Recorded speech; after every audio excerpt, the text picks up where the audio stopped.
Is Stoicism helping or hurting men? I only know a few women who subscribe to Stoicism, and even then, it isn't their whole personality. But I do know a lot of men who consider themselves a Stoic, especially after leaving religion and needing some kind of philosophical outlook or framework for their life. But in 2019, the American Psychological Association labeled Stoicism as toxic masculinity, particularly emotional Stoicism, which was more likely to leave men isolated, unable to have intimate relationships, not seeking help when they needed help, and overvaluing independence and undervaluing interdependence. In addition, there was a more recent study that tried to gather the characteristics of true narcissists, and number 2 on that list was that they subscribed to Stoicism.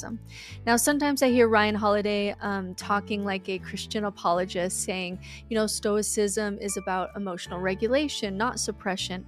And pop psychology Stoicism certainly doesn't have the depth that philosophical Stoicism does. But even so, even Stoicism at its best, I would not call this worldview a complete and balanced breakfast. You are only getting the virtue and values from what we have called the masculine side of things. And we're completely ignoring values like interdependence, intuition, feelings, vulnerability, being rather than doing, empathy, which is why I don't think that you would want to have a mother that is just a Stoic.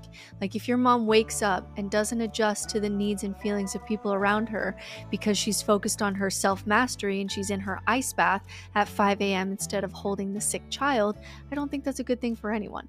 So my advice, take some of the tools from Stoicism, but if it's your only tool, it tends to lead people, particularly men, to very incomplete versions of themselves. So for more on well-balanced philosophy, follow me here at No Nonsense Spirituality.